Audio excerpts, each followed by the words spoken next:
Class of तो आज की क्लास शुरू करते हैं। होप द साउंड जरा साउंड आप चेक कर लीजिए कि साउंड की कभी कभी लगती है कि दिक्कत के साथ साउंड ठीक ना आ रहा हो। तो हम लोग शुरू करते हैं आज क्लास म्यूजिक की कि म्यूजिक इन इंडिया किस तरह से है। देखिए, म्यूजिक से सवाल अक्सर आ जाते हैं, अक्सर लोग सवाल म्यूजिक से पूछते हैं और म्यूजिक का जो सवाल है वो थोड़ा सा कठिन सवाल होता है, मैंने हमेशा पाया है। तो हम म्यूजिक के सवाल को समझने की कोशिश करते हैं कि म्यूजिक कैसे हुआ। अगर हम एक म्यूजिक के इतिहास को समझने की कोशिश करें कि म्यूजिक का इतिहास किस तरह आरंभ होता है, तो भारत में जो म्यूजिक का इतिहास है वह नाट्य शास्त्र से है।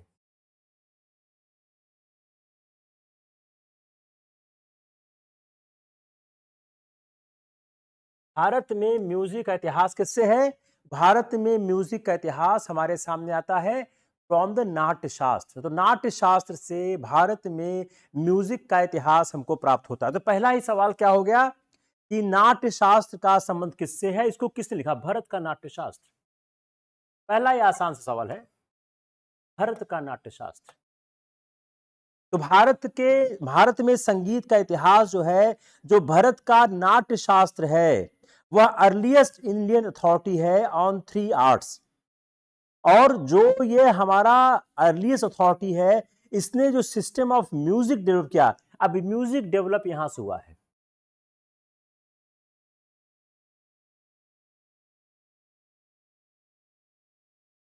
तो म्यूजिक का जो विकास होता है वह भरत मुनि के नाट्य शास्त्र होता है। भरत मुनि का नाट्य शास्त्र जो है, वहां से भारत में म्यूजिक के विकास को आप देख सकते हैं। बड़ा आसान सा सवाल पहला आपके सामने प्रमुख हो रहा है कि क्या सवाल। अब जो हमारा बेसिक मॉडर्न नॉर्थन इंडियन है, उसमें 7 नोट्स होते हैं, 7 नोट्स।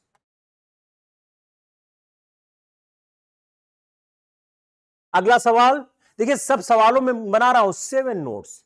हमारे भारतीय हमारे भारतीय संगीत में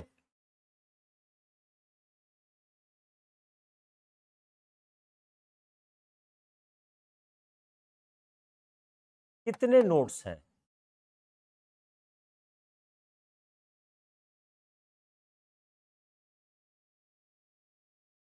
आंसर क्या हुआ? 7। ये सब सवाल कभी न कभी प्री में आए हुए हैं, आज नहीं तो कल। तो हमारे भारतीय संगीत में 7 नोट्स होते हैं। अब 7 नोट्स हैं क्या? अब ये दो सातों नोट्स का नाम आपको जानना चाहिए। सज्जड, नाम सुना आपने इसका कभी? ऋषभ, षडज, ऋषभ, सज्जड, ऋषभ, गांधार। नाम सुना आप लोगों ने इसका? जिन्होंने मेरा पिछला लेक्चर सुना होगा उनको नाम मिल गया होगा। षडज, ऋषभ, गांधार, मध्यम, पंचम। षडज, ऋषभ, गांधार, मध्यम, पंचम, द्वैत, निषद। द्वैत, निषद। अगर आपने मेरा नोट्स पिछला पढ़ा होगा, अगर मेरा पिछला नोट्स आपने देखा होगा, मेरा पिछला लेक्चर, तो आपको दिख जाएगा कि ये 7 आपको भारतीय संगीत में आपको 7 स्वर दिखाई दे रहे हैं। षडज, ऋषभ, गांधार, मध्यम, पंचम और कौन सा है? निषद। अब इसको एब्रिविएट कैसे करते हैं? सा। अभी जो आपका सारे गामा कैसे है? सा, री, गा, मा। याद आया? सारे गामा, सा, री, गा, मा, पा, धा, नी। क्लियर हो गया? अब सवाल बनाओ। Make a question, make a question. अब इसको सवाल बनाओ, सा रे गा मा पा धा नी। अब आपके पास क्या मिले? आपको संगीत के 7 स्वर मिले, जिसको हम नोट्स बोलते हैं। इन संगीत के 7 स्वर में क्या है? सा रे गा मा पा धा नी। अब सवाल क्या बना? गा किसको रिप्रेजेंट करता है?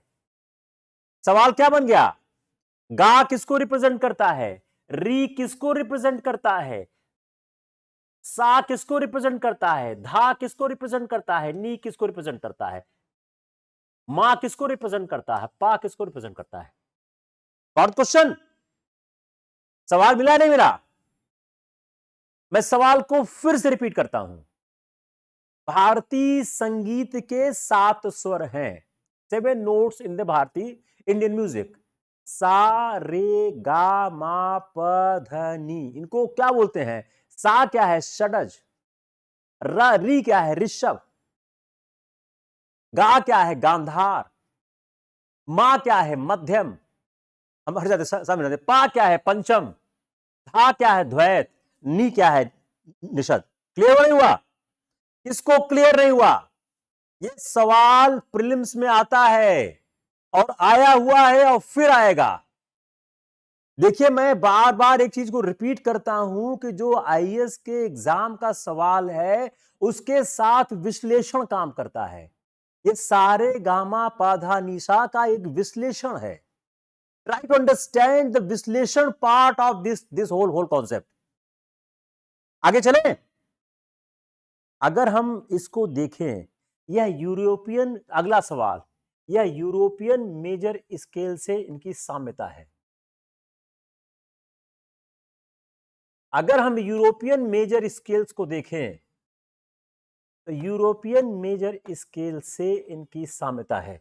If we see the European major scale, जो यूरोपियन हमारे पास संगीत का स्केल है, अगर उसको हम देखें तो उसकी इसकी साम्यता है। They may be elaborated with half tones very. जो एक संगीत की बात है, शायद मेरे ख्याल से आपके काम का नहीं है, कि जो इनके हाफ टोन का वेरिएशन है उसमें फर्क आता होगा, लेकिन आप उसको भूल जाए, इसमें आपका यहीं से काम हो जाएगा। I am not entering in the class of the music, I am just trying to explain how the civil services uses the music for your syllabus. अब इनके साथ क्या है? एक है श्रुति। श्रुति, दूसरा कॉन्सेप्ट आ गया श्रुति। श्रुति क्या है? अगला सवाल क्या है? श्रुति क्या है? अगला सवाल क्या है कि श्रुति क्या है? लेट्स सी द श्रुति। कि श्रुति क्या होती है? श्रुति क्या है? Theoretical intervals which the scales contain 22। तो इसका मतलब क्या हो गया?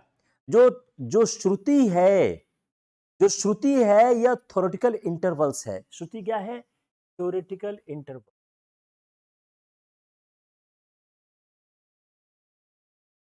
यही लिख देंगे आपके पेपर में।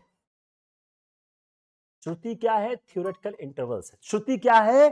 श्रुति थ्योरेटिकल इंटरवल्स है, जो यह स्केल कंटेन करता है 22।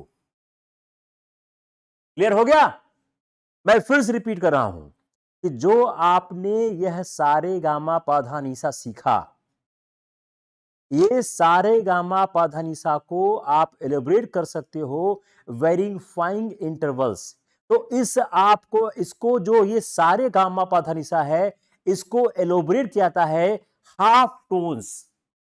हाफ टोन्स में इसको आप हाफ टोन्स में एलोबोरेट कर सकते हो, विस्तारित कर सकते हो।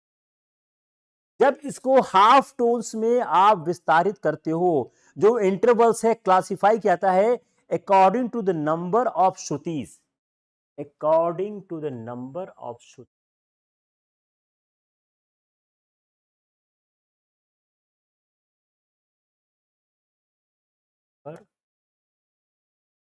ऑफ श्रुति, जो श्रुति का नंबर है उसमें आप बांट सकते हो, और जो सैद्धांतिक रूप से 22 श्रुतिज हैं जो डिवाइड की जाती हैं।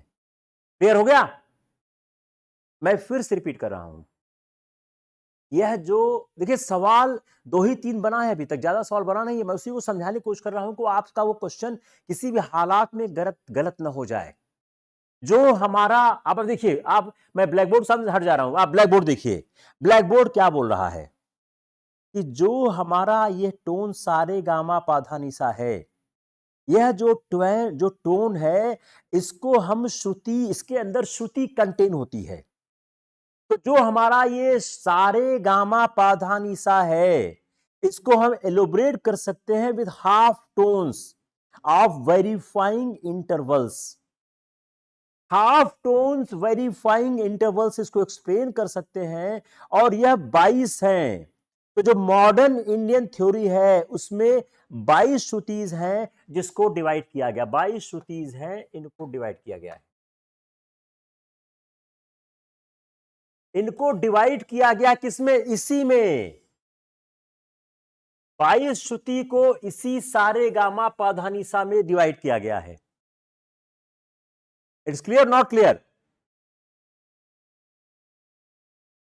मैं फिर से बोल रहा हूं, जो भारतीय संगीत के 7 नोट्स हैं उसमें हाफ ऑफ इंटरवल के नोट्स में इनको आप एक्सप्लेन कर सकते हो, और ये हाफ ऑफ टोन के नोट्स हैं वह 22 श्रुतिज में हैं, वह 22 श्रुतिज में है। स्केल क्या है? एक गाने का वेरिएशन है। ऋतिक, स्केल क्या है? एक गाने का वेरिएशन है। जब आप उस गाने को वेरिएशन करते हो तो 22 श्रुति का जन्म होता है। मैं फिर रिपीट कर रहा हूं, आप जब ये सारे देखिए सवाल यही आएगा, आप जब सारे गामा पाधानीसा जो लिखा है इसको जब आप एक्सप्लेन करने की कोशिश करते हो, जब आप इसको आगे बढ़ाते हो, जैसे कोई एक गायक है वह कई स्वर लहरियां लेता है, कोई एक जो गायक है वो कई स्वर लहरियां लेता है, उन स्वर लहरियों को आप कैसे बांटते हो? उसको हम श्रुति में बांटते हैं। ये श्रुति कितनी है? ये 22 श्रुति है। तो जो एक गायक जब गाने को एक नए आयाम पर ले जाने की कोशिश करता है, तो जो उसके पास एक सारे गामा पधनिसा है, इसको हाफ टोन्स में वो डिवाइड करता है, और जो मॉडर्न इंडियन थ्योरी के 22 श्रुतिज हैं जो सारे गामा पधनिसा में डिवाइड होती हैं। क्लियर? नहीं, सरगम नहीं बोलते हैं, ये श्रुति है, आप यही याद करो। जो सवाल प्रीलिम्स में आएगा वही याद करो। कोई प्रॉब्लम है किसी को? अगर हम इसको भरत के टाइम से देखें तो उस समय से हमको ये दिखाई देता है, और इसको हम बोलते हैं सा रे सा गा रा मा, सा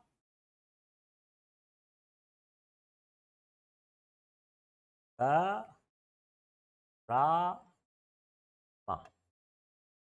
इसको हम क्या बोलते हैं? सा ग्रा मा। अब अगला सवाल, राग क्या है? राग क्या है?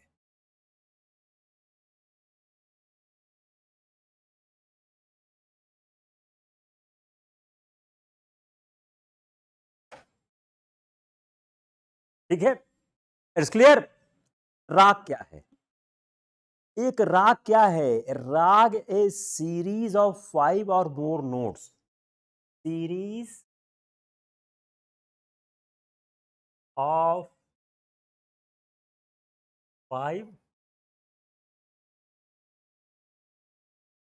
और मोर नोट्स। सबसे आसान सवाल प्रीलिम्स का, the easiest question of the prelims, राग क्या है? The easiest question of the prelims. हालांकि बहुत टफ क्वेश्चन है अगर आपने इसको नहीं पढ़ा है, लेकिन मैं इसको सिविल सर्विसेज के आसान सवालों मानूंगा। राग क्या है? राग क्या है? ए सीरीज ऑफ 5 और मोर नोट्स। तब सवाल क्या कर सकते हैं? राग में कितने नोट्स होते हैं? ए 2 बी 3 सी 4 4 को हटा देते हैं, 2 को हटा देते हैं, फिर लिखते हैं इसको और आसान कर, और थोड़ा सा स्विच ऑफ करते हैं। ए 3 4 5 5 और ऐसे सवाल आते हैं ना कि नहीं आते ऐसे सवाल?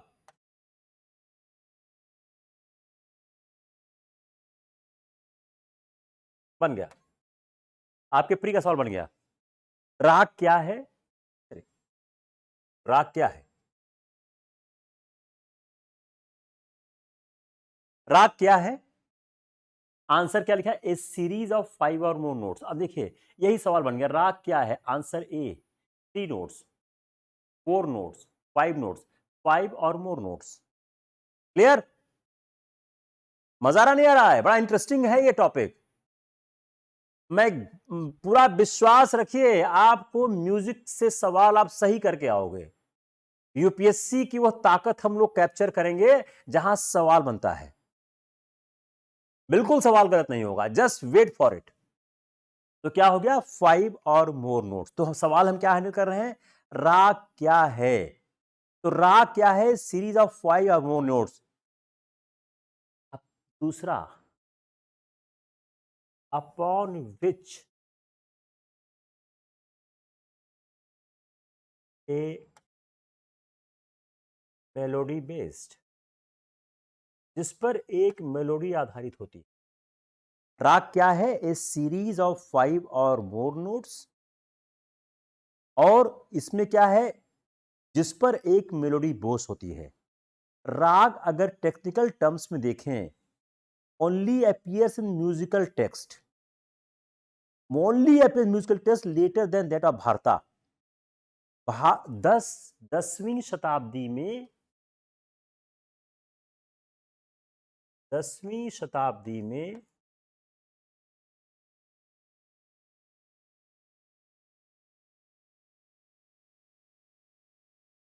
राग इस्टेब्लिश हो गया।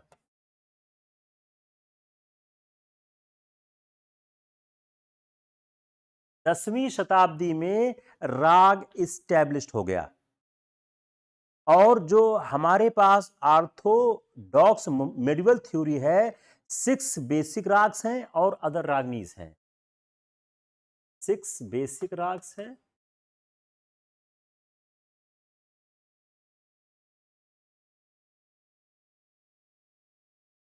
और अदर रागिनी है। अब चलिए प्रीलिम्स का सवाल, राग के बारे में क्या क्या सही है? A, B, C, D. Answer A, A B, B, B C, C, D C D, D A B C. बन गया सवाल? सीधे क्वेश्चन, राग के बारे में क्या सच है? ए सीरीज ऑफ 5 और more notes, B upon which melody based, C 10वीं शताब्दी में राग स्टैब्लिश हो गया, डी 6 बेसिक राग्स हैं और अदर रागिनी है। बताओ, clear not clear? Clear not clear? जल्दी बोलो।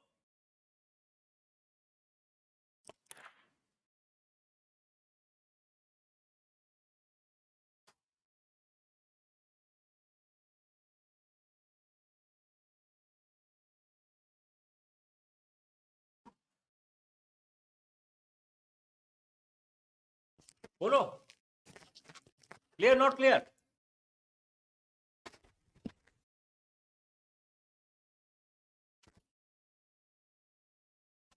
Clear not clear? टेल मी।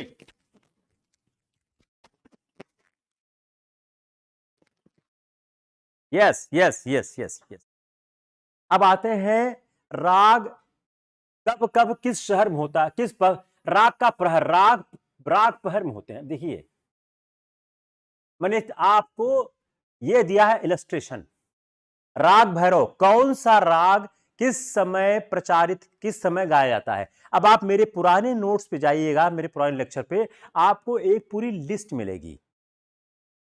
आप मेरे पुराने आप लेक्चर पे जाइएगा, आपको पूरी एक लिस्ट मिलेगी। मैं आपको एक इलस्ट्रेशन दे रहा हूं, राग भैरव कब गाया जाता है? सुबह, मॉर्निंग। राग कौशिका कब गाया जाता है? नाइट, रात में। राग हिंडोला, नाइट। राग दीपक, आफ्टरनून। राग श्रीरंग, आफ्टरनून। राग मेघमान। मैंने ये 5 क्यों चूज किए हैं? क्योंकि यह मैंने 5 क्यों चूज किए हैं? क्योंकि यह ज्यादातर पूछे जाते हैं। आप मेरे पुराने लेक्चर पर जाइएगा, आपको एक और अच्छी लिस्ट मिलेगी जिसमें कई रागों का टाइम है। आप लोग उसको लिस्ट बना लीजिएगा और उस लिस्ट को आप लोग याद कर लीजिएगा। क्लियर? राग पुल्लिंग है, रागुनी स्त्रीलिंग है। जिस तरह से पुरुष और महिला के बारे में हमारे समाज में है, वैसे राग रागनी के बारे में है।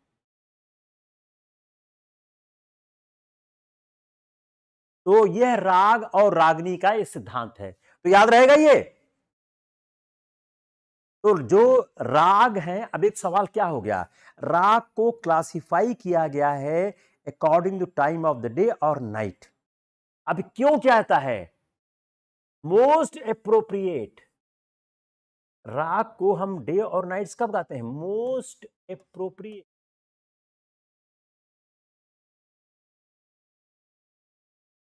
यह मोस्ट अप्रोप्रिएट सूट करते हैं। तो राग के गाने का एक समय, राग के गाने का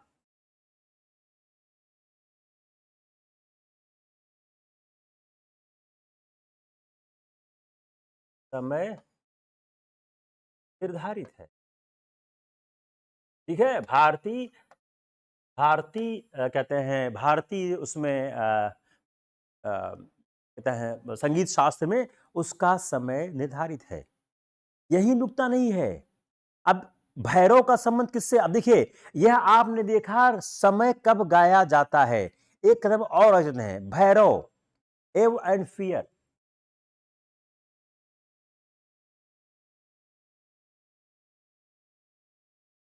मतलब इसका भय से संबंध है। दूसरा क्या है? Kaushika, Joy and laughter. ये सब आता है। आप लोग बस सोचिए कि वो संगीत है, ये सब आता है एग्जाम में। जॉय एंड लॉफ्टर, प्रसन्नता और हंसी।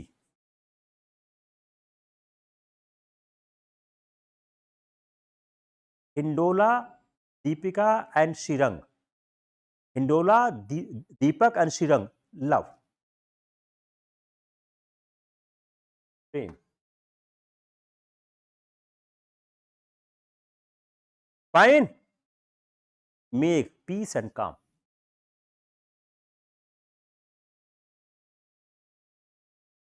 अब फिर सवाल बनाइए। Make a question for prelims. Make a question for prelims from this. आप प्रीलिम्स का क्वेश्चन बनाइए। मैं फिर रिपीट कर रहा हूं। राग भैरव, सुबह, इसका संबंध किससे है? भय से है, विस्मय से है। राग कौशिका, रात्रि, इसका संबंध किससे है? जॉय से है, लॉफ्टर से है। राग हिंडोला, रात्रि, इसका समय किससे, इसका संबंध किससे है? प्रेम से है। राग दीपक, इसका समय कब है? आफ्टरनून है। इसका संबंध किससे है? प्रेम से है। राग श्रीरंग, आफ्टरनून, इसका समय, इसका संबंध किससे है? प्रेम से है। राग मेघ, इसका समय क्या है? सुबह है। इसका संबंध किससे है? पीस एंड कहते हैं पीस एंड काम से है। अब आप इसको सवाल बनाइए। एक सवाल क्या बन गया? एक सवाल क्या बन गया? लव का संबंध किससे किससे है? अब आपने क्या करो, ये इन चारों को आप लिख दो। अब बोलो लव का संबंध किससे नहीं है? तो हिंडोला का लव से है, दीपक का है, श्रीरंग से है, मेघ का नहीं है। प्रेम के संबंध में कौन सा राग है? प्रेम के संबंध में कौन सा राग है? क्लियर हुआ? आगे चलें। तो बड़ा ये इंटरेस्टिंग बात समझना है कि जो हमारा राग है, ये मोस्ट क्लोजली करस्पॉन्ड करता है यूरोपियन मेजर स्केल से। और जो पंचम है is associated with the night and love in the Indian system. जो पंचम है ये पंचम, ये पंचम का संबंध किससे है? जो पंचम है यह नाइट और लव से कर दो। अब तीसरा आते हैं ताल। क्लियर हुआ नहीं हुआ? आगे चले।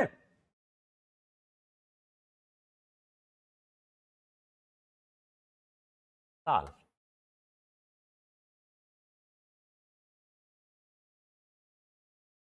ताल, ताल क्या है?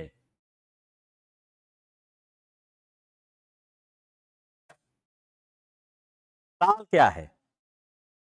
ताल जो ताल है, और या इसको हम सिस्टम ऑफ म्यूजिकल टाइम कहते हैं। System of musical time.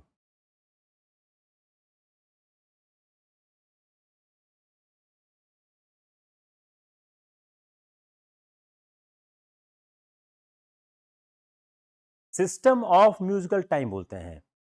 तो जो ताल है, जो अपना जो सिस्टम ऑफ म्यूजिकल टाइम है, इसमें ताल जो है राग के बाद मोस्ट, जो अपना सिस्टम ऑफ म्यूजिकल टाइम है इसमें राग के बाद ताल आता है। राग के बाद ताल मोस्ट इंपॉर्टेंट।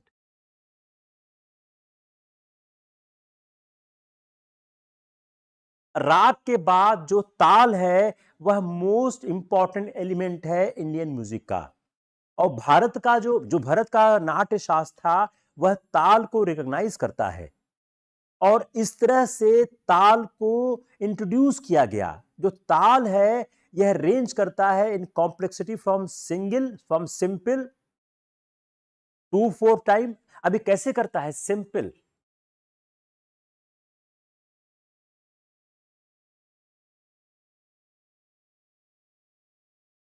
ख्याल से छोड़ देते हैं इसको कि बता दें आपको, चलिए अब जान जाइए। To four times अधिता,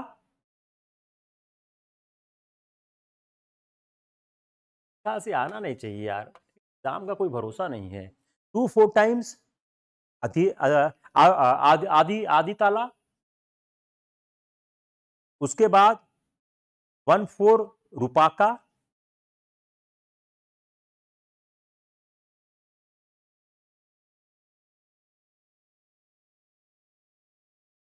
to four times है आदि ताला, वन फोर टाइम है रूपाका। बस दो आप याद कर लीजिए। तो जो जो हम दो चीज समझिए, राग क्या है? जो हमारा जो एक सिस्टम ऑफ म्यूजिकल टाइम है उसमें राग जो है ताल के बाद सबसे इंपॉर्टेंट सिस्टम है, और यह सबसे इंपॉर्टेंट सिस्टम है। भरत ने इस ताल को रिकॉग्नाइज किया है और इसको इंट्रोड्यूस किया है। ताल जो रेंज करता है इन कॉम्प्लेक्सिटीज फ्रॉम सिंपल टू तो आदि ताल से रूपापा के बीच करता है। और इसकी बस इतना बहुत है मेरे ख्याल से, इतना बहुत है। अब हम इस बेसिक अंडरस्टैंडिंग के बाद हम समझने की कोशिश करते हैं कि किस तरह से हमारा जो ये सिस्टम है वह और आगे की तरफ विकसित होने की कोशिश किया है। एक आप और समझ लें, मेरे ख्याल से इतना बहुत है। चलिए अब हम स्टार्ट करते हैं थोड़ा से। जब हमारे पास संगीत का विकास हुआ है, संगीत का विकास, संगीत का विकास 750 से 1540 के बीच, इसको करते हैं। यहां सवाल आते हैं, इससे जो आपके संगीत का जो आरंभिक अध्याय है उससे अधिक सवाल नहीं आएगा। आप निश्चिंत रहें। अब आते हैं संगीत के विकास पे, आते हैं संगीत के विकास पे। संगीत के विकास में जो सबसे जो स्टार्ट होता है वह 750 से, जो 750 से 1540 के बीच का समय है। उसमें हम, पहला नाम आता है अमीर खुसरो।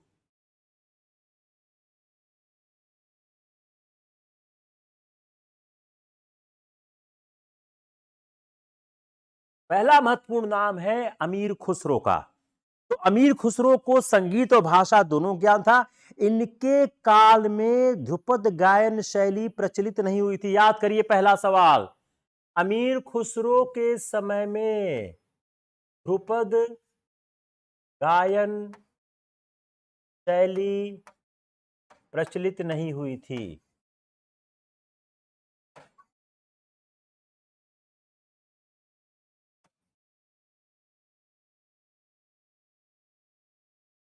अमीर खुसरो के समय में ध्रुपद गायन शैली प्रचलित नहीं हुई थी और उस समय जो जाति गायन की प्रथा थी और मूर्छना पद्धति, उस समय क्या थी? उस समय जाति गायन की प्रथा थी।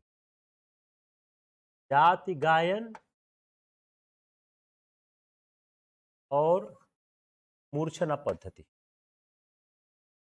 ये दोनों सवाल आ चुके हैं आपके प्रीलिम्स में कुछ 10-12 साल पहले।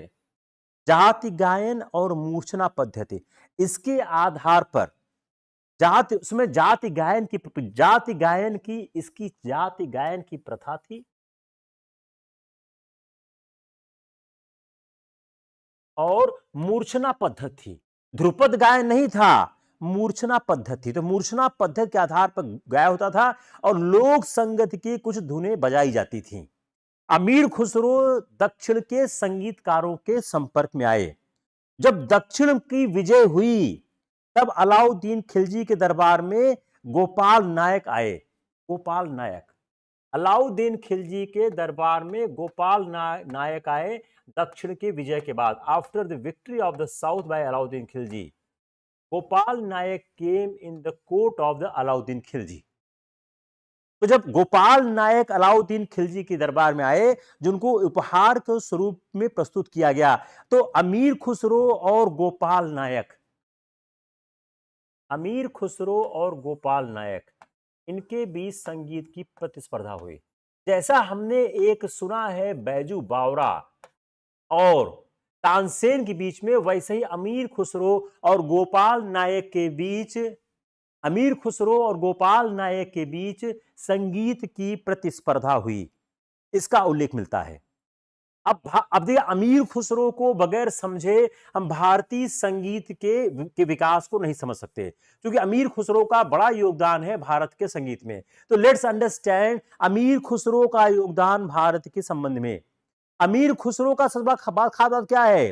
भारतीय संगीत को अमीर खुसरो की कुछ देर की, जो भारतीय ग्राम मूर्छना पद्धति का परिचय था, तो भारतीय संगीत को अमीर खुसरो की देन होने पर भी यही कहा जा सकता है कि उनको भारतीय ग्राम मूर्छना पद्धति का परिचय प्राप्त नहीं था। तो भारतीय ग्राम मूर्छना पद्धति, इंडियन विलेज मूर्छना पद्धति का ज्ञान अमीर खुसरो को नहीं था, ऐसा कहा जाता है। क्लियर ना क्लियर? और गोपाल नायक ने भी भारतीय रागों का जो वर्गीकरण, मुकाम पद्धति, और दूसरा क्या हो गया? मुकाम पद्धति। मुकाम पद्धति एक हो गया। सवाल क्या बनेगा? मूर्छना पद्धति मुकाम पद्धति का संबंध किससे है? तो जो मुकाम पद्धति थी, तो जो गोपाल नायक ने भी जो रागों का वर्गीकरण मुकाम पद्धति को उन्होंने स्वीकार किया था, और मुकाम पद्धति के प्रचलन से संगीत रत्नाकर के जैसे एक महत्व जो ग्रंथ थे, उनको, उनकी बारीकी कुछ समझने में कठिनाई हुई। तो इसीलिए राग विबोध के लेखक सोमनाथ, राग विबोध के, एक और सवाल, राग विबोध के लेखक सोमनाथ, राइटर ऑफ द राग विबोध, सोमनाथ।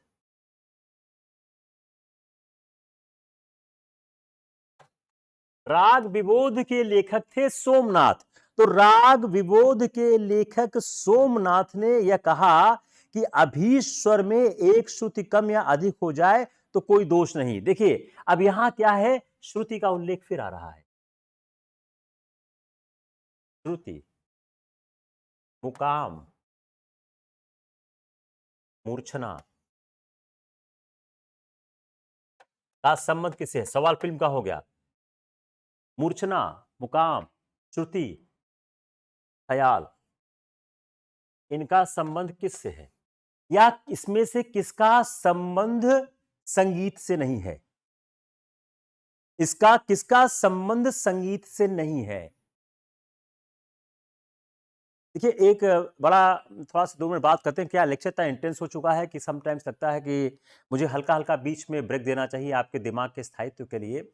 देखिए, लाइक करना, शेयर करना, कमेंट करना, उसके 2-3 फ़ायदे होते हैं। एक क्या है कि जो आपको टीचर पढ़ान मैं तो किसी आर्थिक लाभ के लिए नहीं पढ़ाता हूँ, लेकिन बहुत से टीचर इलाहाबाद पेज में हैं, जिनके अपने आर्थिक इंटरेस्ट भी हैं, वो कहीं कोचिंग चलाते हैं, आपको मुफ़्त पढ़ाते हैं। तो आपकी थोड़ा जवाबदेही भी उनके प्रति है कि आप उनके कहते हैं लेक्चर को ज़्यादा से ज़्यादा सुनें, लाइक करें, शेयर करें, कमेंट करें। एक बोलते हैं इसको बोलते हैं ग्रैटिट्यूड, एक शब्द है अंग्रेजी का ग्रैटिट्यूड, कि आदमी को एहसान फरामोश नहीं होना चाहिए। जो लोग पैसा लेके पढ़ाते हैं, अगर वह आपके पेज पर आके आपको पढ़ा रहे हैं, आपसे कुछ चार्ज नहीं कर रहे हैं, तो उसके एवज में आपका कुछ कर्तव्य बनता है। उन कर्तव्यों की आप पूर्ति करें, आप उनके लेक्चर को मेरा लेक्चर मत शेयर करें, मैं कोई इश्यू नहीं है। करें तो अच्छी बात है, नहीं करें तो अच्छी बात नहीं। उनका आप ज़रूर शेयर करें। वो बेचारे आते हैं, अपना समय लगाते हैं, वो कहीं और पढ़ाते तो पैसा प्राप्त करते, तो उनके लेक्चर को आप शेयर करें, उन पे आप कमेंट करें, उनको लाइक करें, बेहतर लगता है, अच्छा लगता है। तो एक आप लोग जो थोड़ा-सा एहसान एहसान फरामोशी ना करें, थोड़ा एहसानमंद हों उन लोगों के लिए कि जो आपके लिए इतना त्याग करते हैं। तो क्या सवाल हो गया? मूर्छना, मुकाम, श्रुति और ख़याल का संबंध किससे है? तो जो भारतीय हम फिर पीछे चलते हैं। जो भारतीय संगीत के 7 स्वर थे, षडज, ऋषभ, गंधार, मध्यम, पंचम, धैवत, निषाद एवं 22 श्रुतियों पर आधारित है। देखिए, 7 स्वर सवाल बन गया प्री का। 7 स्वर, 22 श्रुति।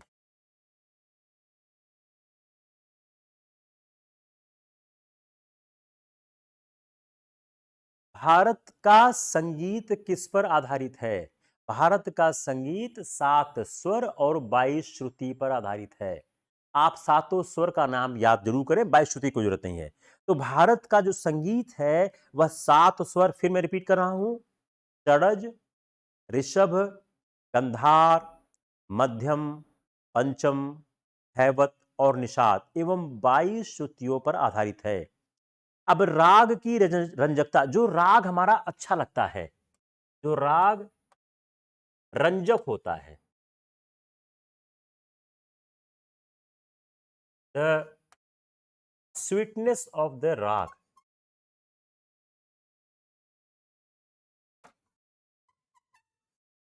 जो राग रंजक होता है, स्वीटनेस ऑफ राग है, वह किससे होता है? आंसर क्या है? श्रुतियों के सही प्रयोग से, एप्रोप्रिएट यूज ऑफ द श्रुतिज। बन गया सवाल प्री का? बन गया? बन गया। राग रंजक कैसे होता है? How the how the sweetness comes in राग, श्रुतियों के सही प्रयोग करने से। जब आप श्रुतियों का अच्छा प्रयोग करेंगे तो क्या है, राग निखरता है, राग बेहतर होता है। एक और सवाल आ चुका है प्रीलिम्स में कभी, टोड़ी और मुल्तानी के गंधार में श्रुति का ही अंतर पड़ता है। इसको याद कर लीजिए आप, टोड़ी, पता नहीं कभी आया हुआ है सवाल, ये मैंने कभी नोट किया है, टोड़ी और गंधार। जो सवाल आ गए हैं उसको बहुत ध्यान दीजिए। टोड़ी और गंधार, टोड़ी और मुल्तानी, सॉरी सॉरी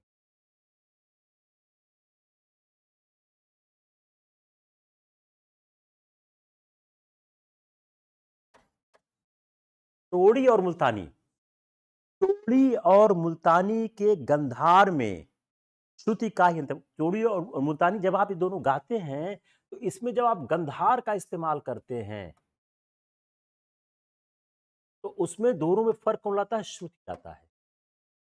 क्लियर हो गया?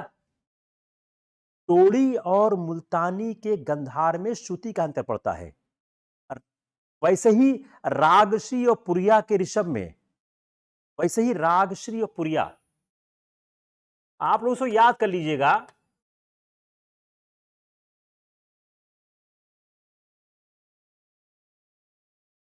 ऐसे ही जो रागश्री और पुरिया है कि ऋषभ में, इसके ऋषभ में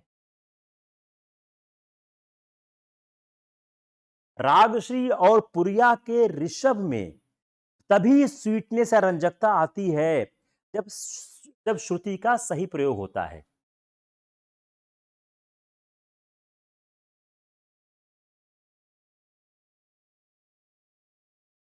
तो आप क्या कह सकते हैं?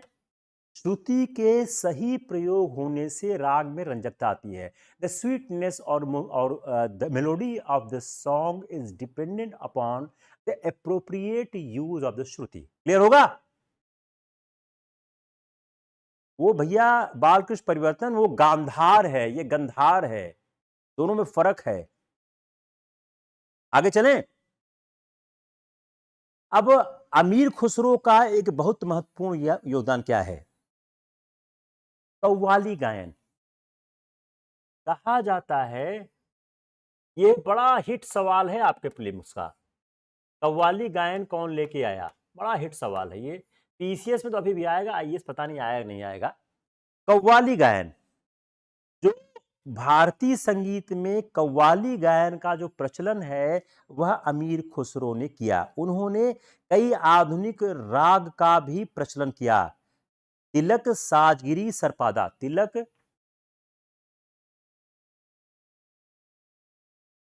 हम क्या बता रहे हैं कि अमीर खुसरो का भारतीय संगीत में क्या क्या योगदान है? तिलक, साजगिरी, सरपादा।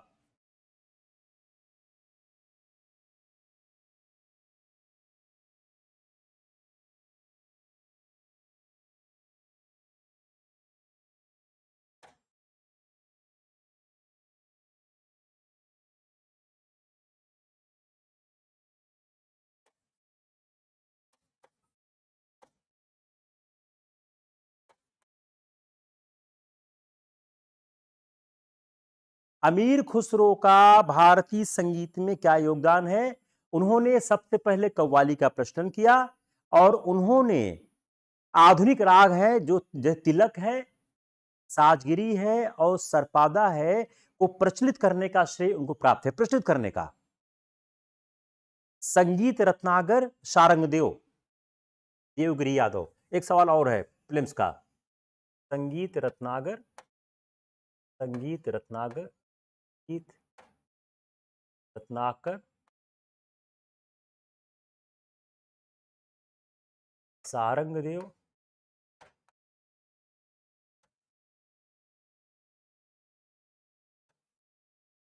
संगीत रत्नाकर, सारंगदेव, संगीत रत्नाकर, सारंगदेव और संगीत रत्नाकर की रचना सारंगदेव ने की।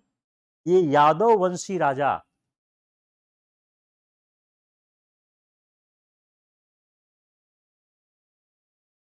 जो यादव वंशी राजा थे देवगिरी के, जिसको दौलताबाग भी बोलते हैं, उनके दरबार में थे। तो एक सवाल फिल्म्स का ये भी हो गया। संगीत रचनाकर की रचना किसने की? सारंगदेव ने की। वह किसके दरबार में थे? वह यादव वंशी राजा देवगिरी के दरबार में थे। अब एक हम आपका सवाल हल करने की कोशिश करते हैं। वर्तमान सितार का किसने आविष्कार किया? वर्तमान सितार।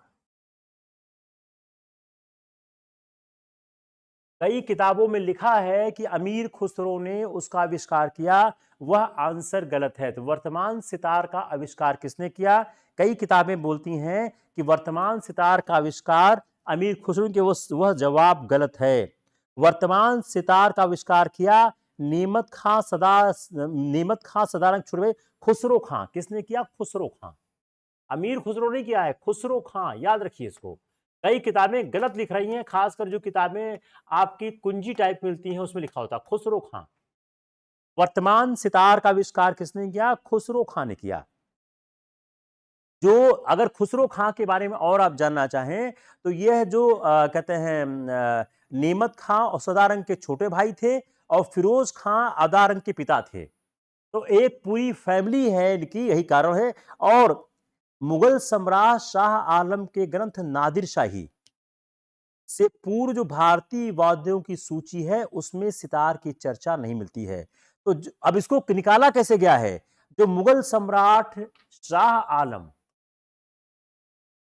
मुगल सम्राट शाह आलम के पहले सितार का कोई जिक्र कहीं मिलता ही नहीं है। तो मुगल सम्राट जो शाह आलम के समय की एक रचना है नादिर शाही, जिसका रचना काल बोलते हैं 1797 है। उसके पहले जो भारतीय वाद्य यंत्रों की सूची मिलती है, उसमें अमीर उसमें उसमें इसका जिक्र नहीं मिलता है।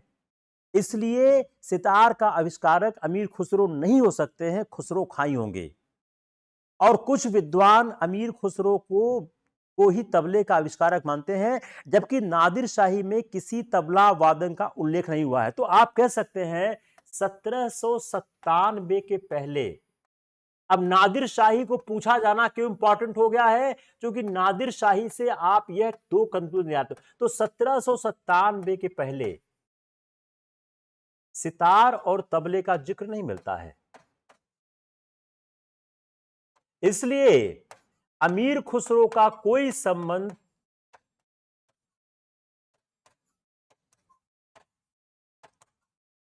इसलिए अमीर खुसरो का कोई संबंध सितार और तबले से नहीं हो सकता है। क्लियर?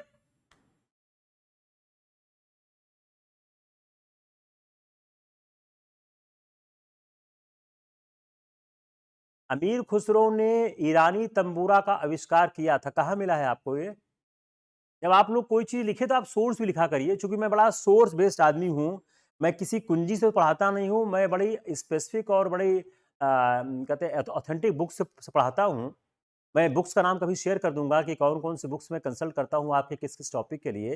तो अगर आपको कहीं मिला हो जरूर आप शेयर करिएगा, then I will try to explain that part also. अब अमीर खुसरो की ख्याति जो है संगीत के बारे में दूर तो पई थी। बहमनी सुल्तान जो मोहम्मद शाह प्रथम ने दिल्ली के गायकों से जो खुसरो की कृतियां सुनकर प्रसन्नता व्यक्त की, और विजयनगर के शासक बुक्का को आदेश दिया कि गायकों को पुरस्कार के लिए विजयनगर कोष से धन दिया जाए। अब हम आते हैं थोड़ा से सूफी सिलसिला और संगीत समझते हैं, जहां सवाल आते हैं। सूफी सिलसिला और संगीत।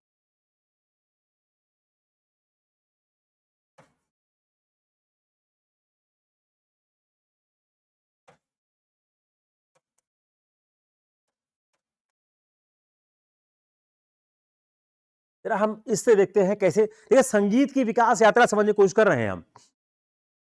अब सूफी का विचार था, वह लोक भाषा में लोग व्यक्त करते थे। और जो मोइनुद्दीन चिश्ती थे, वह इसमें काफी काम किया करते थे। जो सूफी सिलसिला से जो शुरू हुआ, गजल और कव्वाली। गजल और कव्वाली। अब गजल कैसे आया, कव्वाली कैसे आई? कहा गया, मैंने पहले कहा कि कव्वाली के बारे में अमीर खुसरो को दिया जाता श्रेय, उन्होंने कव्वाली का आविष्कार किया। अब गजल और कव्वाली को समझने की कोशिश करते हैं। तो जो उस दौरान, जिस दौरान की हम बात कर रहे हैं, 1750 के बाद की बात कर रहे हैं, 1750 से 1400 बात कर रहे हैं, उस दौरान गजल और कव्वाली दोनों काफी फेमस हुए। और जो उस समय की गायन शैलियां थीं, उन गायन शैलियों में गजल और कव्वाली दोनों हमको सुनाई पड़ते हैं। गजल को अरबी भाषा में क्या बोलते हैं, एक स्त्रीलिंग मानते हैं, और इसका अर्थ होता है प्रेम पात्र से वार्तालाप। गजल का अर्थ क्या है? प्रेम पात्र से वार्तालाप।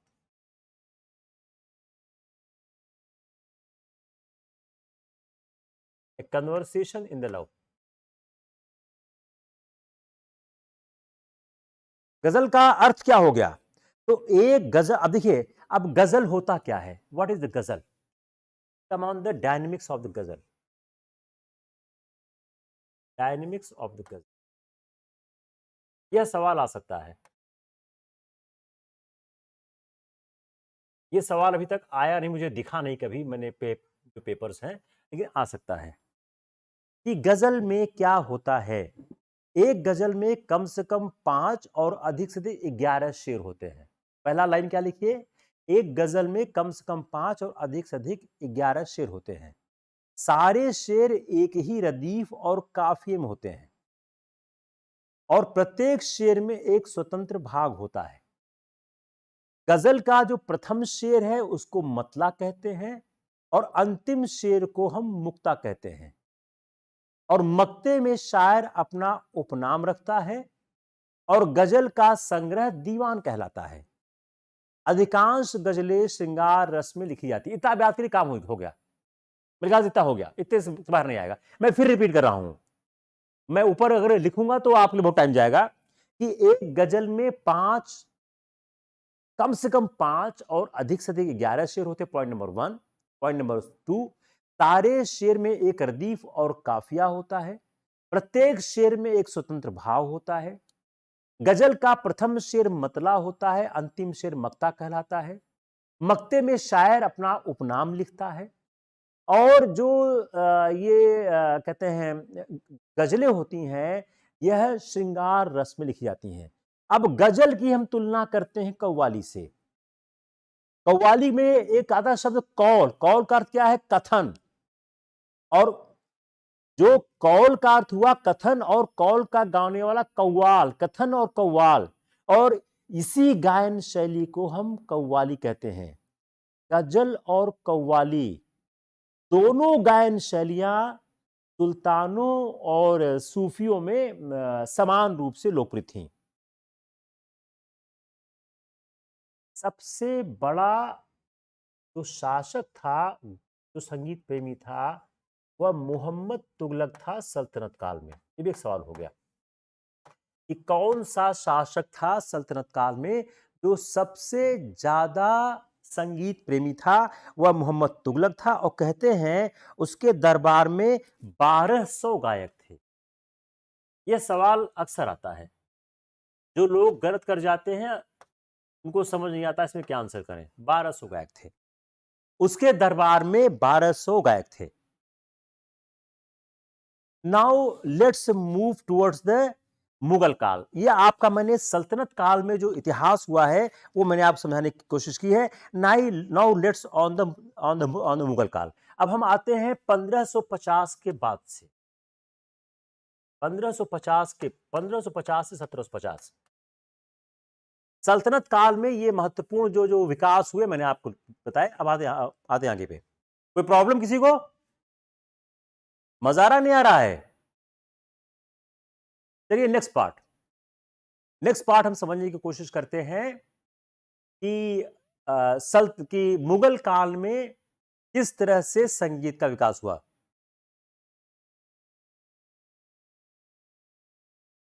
किस तरह से अशार होता है एक पूरा, वो कहते हैं जो मैंने बताया, एक शेर और अशार ऑलमोस्ट एक ही चीज है।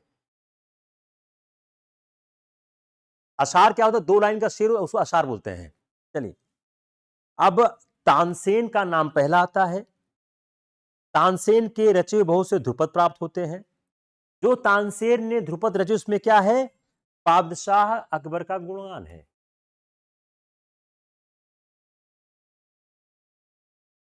नितिन सिंघानिया की किताब में ये सब है नहीं जो मैं आपको पढ़ा रहा हूं। नितिन सिंघानिया की किताब में ये सब है नहीं जो मैं पढ़ा रहा हूं। वो किताब बड़ी बेसिक किताब हो चुकी है। उस किताब से अब कुछ बहुत ज्यादा सवाल आते नहीं हैं। अगर आप लोग नितिन सिंघानिया की किताब देखिए, वो कभी बहुत अच्छी किताब मानी जाती रही होगी, लेकिन पिछले 3-4 सालों से वह किताब अब बहुत काम की रह नहीं गई है सिविल सर्विसेज के लिए। मेरे ख्याल से 2019-20 में तो कोई सवाल उसमें से आया नहीं। अगर मुझे याद आ रहा है 1920 में 2 साल का मैंने देखा था, मुझे कोई सवाल याद नहीं आ रहा है कि उस किताब से आया था। तो जो तानसेन ने ध्रुपद जो के रचे बहुत से ध्रुपद हैं जिसमें बादशाह का गुणगान हुआ करता था। और जो उस समय ध्रुपद गायन शैली थी, जो अकबर के समय में जो ध्रुपद गायन शैली थी और जो वीणा वादन का प्रचार था, तो आधुनिक ख्याल गायन शैली का तब आविष्कार नहीं हुआ था। ध्रुपद और ख्याल,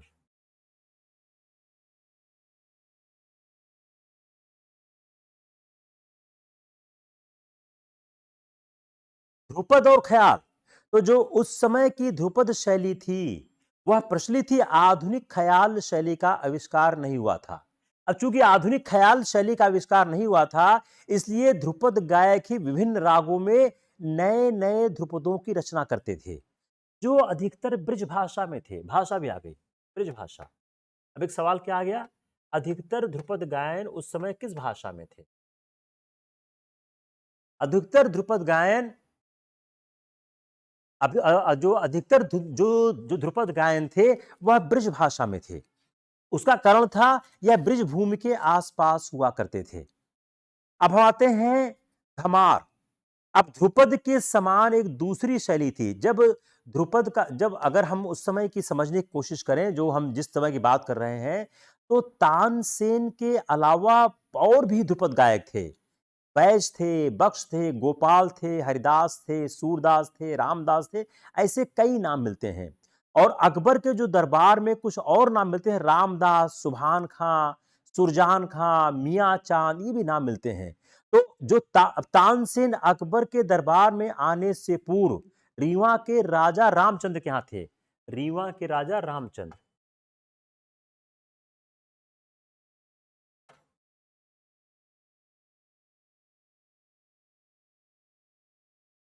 अकबर के दरबार में आने से पहले तानसेन रीवा के राजा रामचंद्र के दरबार में थे।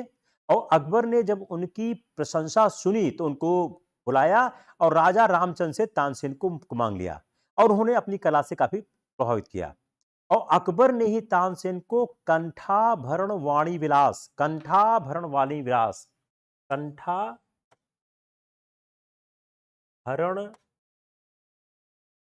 वाणी, ये हिंदी इंग्लिश दोनों में एक ही होगा, इसलिए अकबर ने इनको कंठाभरण वाणी विलास, इसकी उनको उपमा प्रदान की और इससे घोषित किया। अकबर के दरबार में तानसेन के अलावा तानसेन के जो बड़े पुत्र थे तानरंग खां, दूसरे तान पुत्र थे तानरंग खां,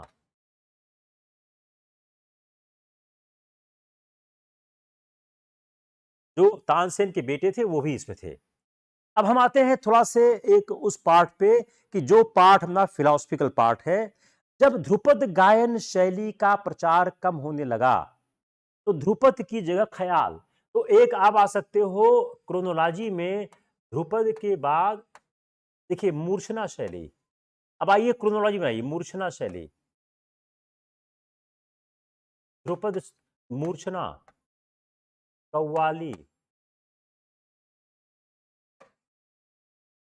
ध्रुपद, ख्याल। तो एक बना देंगे कि क्रोनोलॉजी से बनाइए कौन सी शैली कैसे आगे बढ़ी।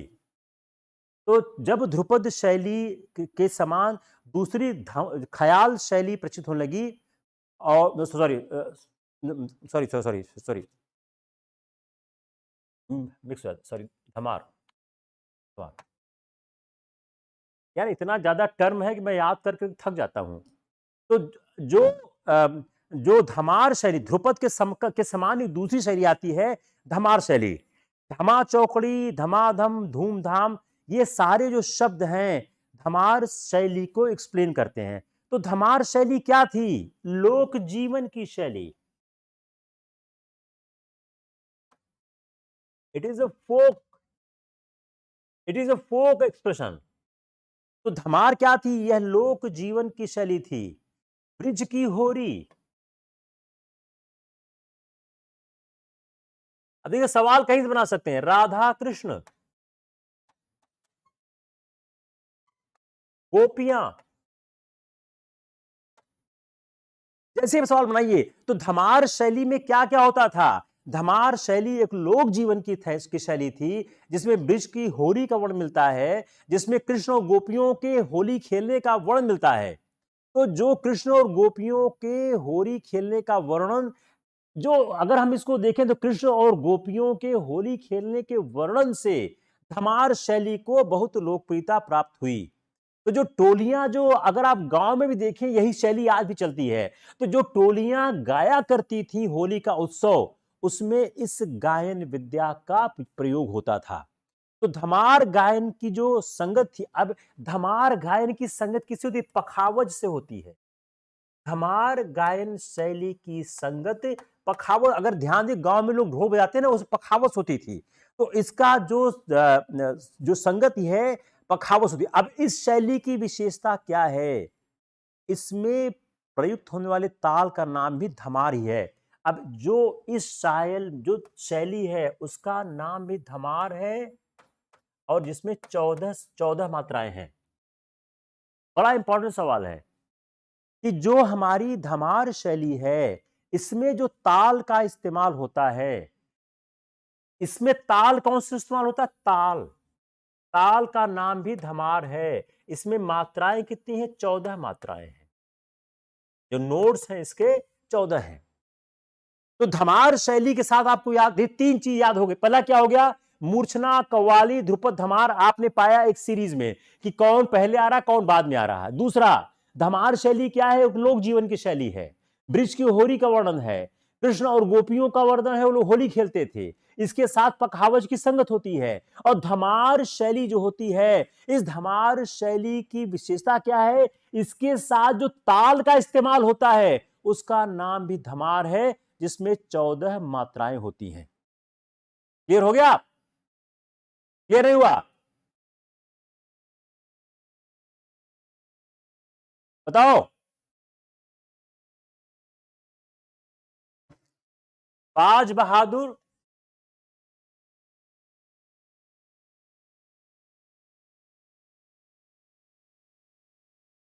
2000 मनसबदार। ये सवाल आता है कि इनको कितनी मनसबदारी दी गई थी?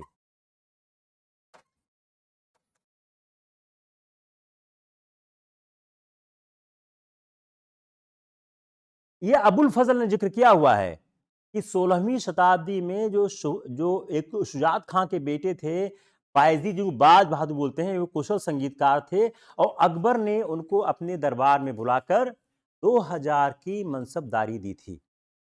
एक और सवाल है, किसका भजन सुनने के लिए अकबर उसकी कुटिया में गए थे? स्वामी हरिदास। ये भी सवाल प्रीलिम्स का है कि किसका भजन सुनने के लिए अकबर उनकी कुटिया में गए थे? स्वामी हरिदास का भजन सुनने के लिए अकबर उनकी कुटिया तक गए हुए थे। तो स्वामी हरिदास का भजन सुनने के लिए अकबर उनकी कुटिया में गए थे। क्यों? इन्होंने अकबर के दरबार में जाने से इनकार कर दिया था। एक शौकी नामक गजल गायक था जिसको जहांगीर ने आनंद खां के पास, शौकी, ये सब प्रीलिम्स के सवाल हैं। शौकी गजल गायक,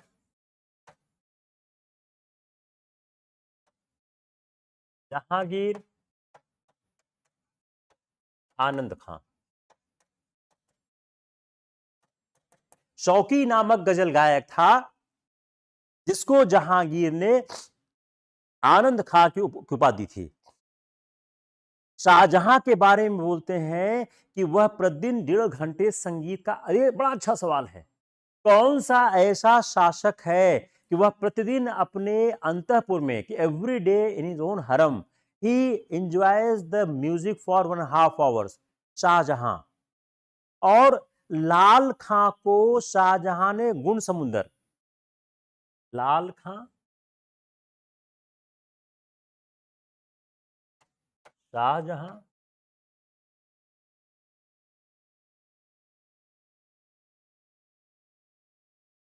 गुण समुंदर। अगला सवाल बहुत अच्छा सवाल है। शाहजहां के साथ ये, अब क्या है कि इन लोगों के साथ संगीत का जुड़ाव बहुत ज्यादा है नहीं, तो आपको एक एक दो दो चीज इंपॉर्टेंट मिलती है, वो आपको जाननी जरूरी है। जैसे जहांगीर के साथ मिली, शाहजहां के साथ क्या मिल गई कि 1.5 घंटे वह अपने हरम में, अपने रनिवास में संगीत का आनंद लेता था। और विलास खां के दामाद थे लाल खां, जिनको शाहजहां ने गुण समंदर की उपाधि दी।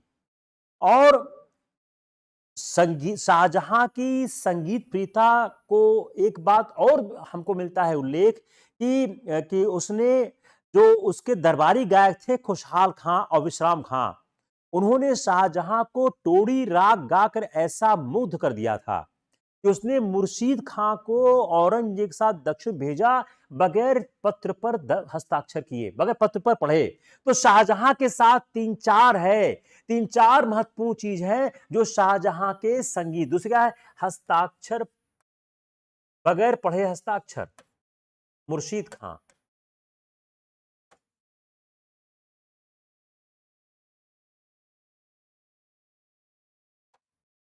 मुर्शीद खां, दक्कन, औरंगजेब। ऐसे याद करिए ना आप लोग, याद करने के भी स्टाइल हो जाए, मैं भी तो ऐसे याद करता हूं कि एक बड़ा इंटरेस्टिंग पार्ट है कि जो शाहजहां को खुशहाल खां और विश्राम ने टोड़ी राग सुनाकर ऐसा मंत्रमुग्ध कर दिया था कि उसने बगैर पढ़े मुर्शीद खां को औरंगजेब के साथ दक्षिण भेज दिया।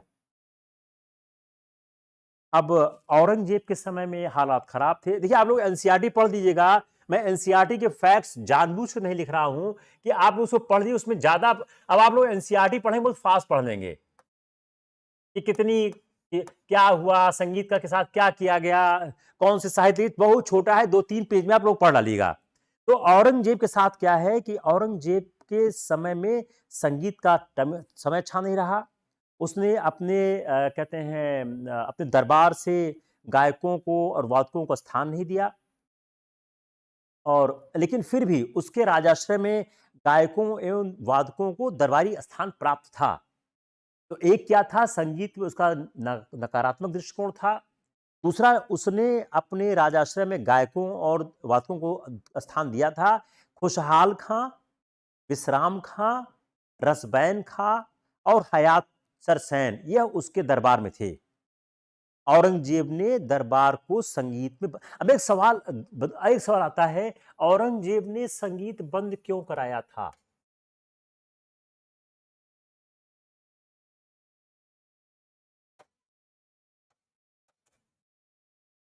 Why he has stopped the music in his the court? ये सवाल आता है, औरंगजेब ने संगीत को बंद क्यों कराया था?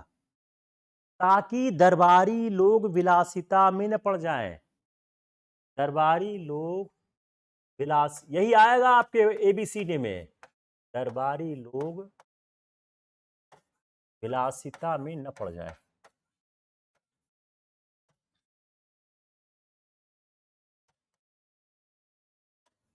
पचास चीज लिख दी जाएगी कि वह धर्मांध था, वह पैसा बचाना चाहता था, लेकिन असली आंसर ये है कि they should not be indulge into the pleasure. उसने इसलिए बंद करा दिया था कि ताकि दरबारी लोग विलासिता में न पड़ जाएं। औरंगजेब की मुद्रा में अंकित अनेक एक और बड़ा इंपॉर्टेंट पार्ट है कि इसकी मुद्रा में ध्रुपद अंकित हैं। औरंगजेब की मुद्रा में ध्रुपद अंकित प्राप्त होते हैं। बस करें आज के लिए कि और करें? अब थोड़ा से देखते हैं जौनपुर के जो शर्की सुल्तान थे। जौन, बताइएगा बंद कर दे अभी अभी चलाएं, क्योंकि आप लोगों का एक क्लास हुआ भी है, कहते हैं उसका ज्योग्राफी का। जौनपुर के जो शर्की सुल्तान थे उसमें हुसैन शाह शर्की थे, वो महत्वपूर्ण थे।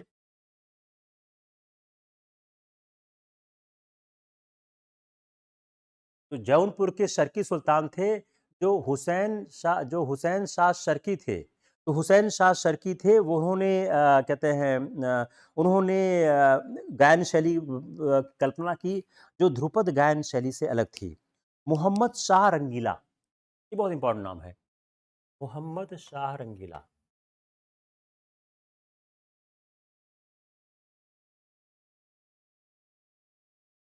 मोहम्मद शाह रंगीला, ये जो मोहम्मद शाह रंगीला थे, इनके दरबार में नेमत खां सदारंग और अदारंग, नेमत खां सदा, ये सवाल आता है किसके दरबार में नेमत खां सदारंग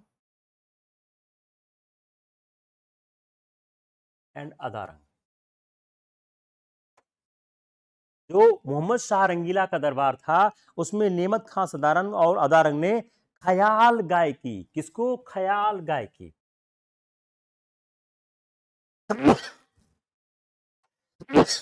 सॉरी, ख्याल गायकी को परवान चढ़ाया। दे हैव टेकन द ख्याल गायकी on the एंदर height in the his time. तो मोहम्मद शाह रंगीला के समय में, जिसका समय है 1719 टू 1748,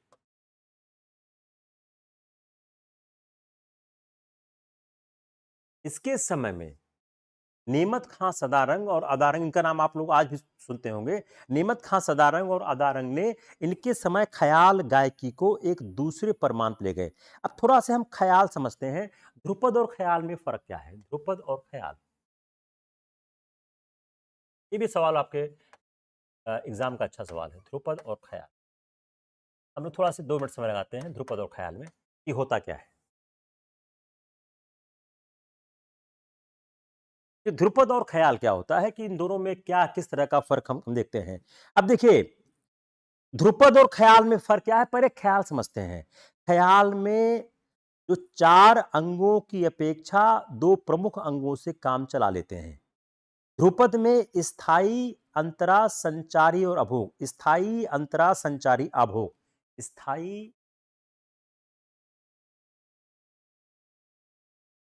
संचरा, क्या क्या हुआ? स्थायी, संचरा, स्थायी, संचारी, अंतरा, अभोग।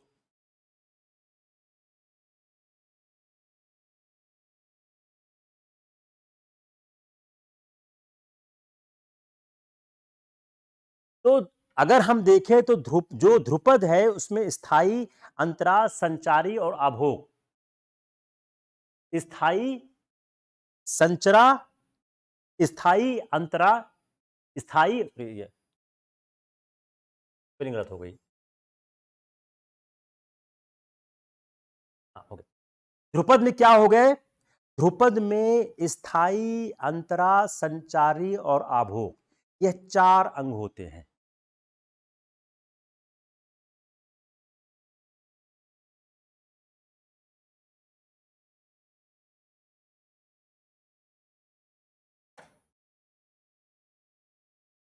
ध्रुपद में स्थायी, संचरा,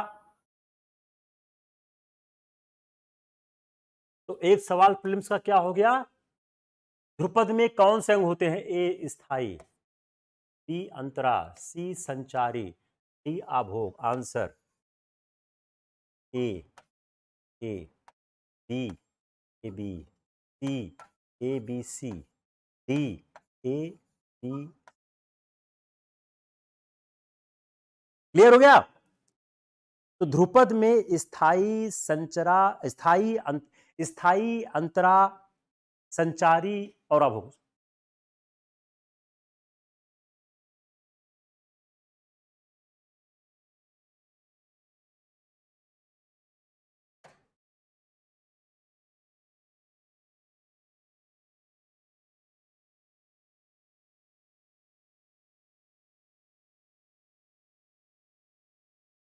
ओके, क्लियर हो गया? ख्याल में स्थाई और अंतरा ही प्रमुख सुनने को मिलते हैं। तो और ख्याल में स्थाई और अंतरा, ख्याल में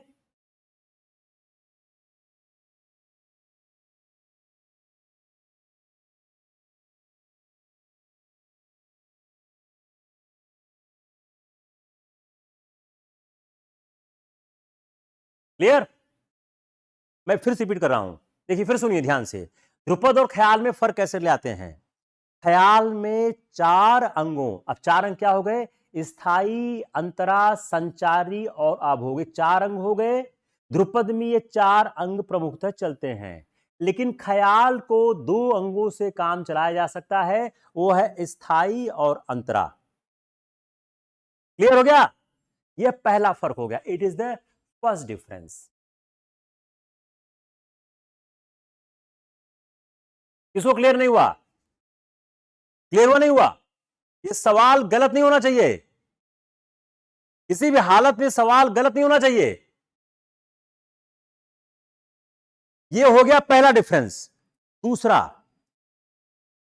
इसमें तैयारी के साथ तानों का प्रयोग होता है। ध्रुपद में तानों का प्रयोग वर्जित है। ध्रुपद में तानों का प्रयोग वर्जित है।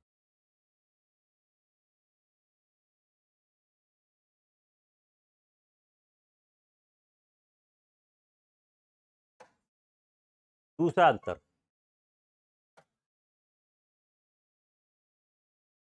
मैं फिर रिपीट कर रहा हूं कि ध्रुपद और ख्याल में फर्क क्या है। ध्रुपद में स्थायी, अंतरा, संचारी, आभोग 4 अंग होते हैं। ख्याल शैली में स्थायी और अंतरा ही प्रमुखतः सुनने को हमको प्राप्त होते हैं। दूसरा, जो तैयारी के साथ जो तानों का प्रयोग होता है, किसमें? ख्याल में। और ध्रुपद में ध्रुपद में तानों का प्रयोग वंचित है। तीसरा, ख्याल नारी कंठ के अनुकूल है। ख्याल नारी कंठ के अनुकूल है।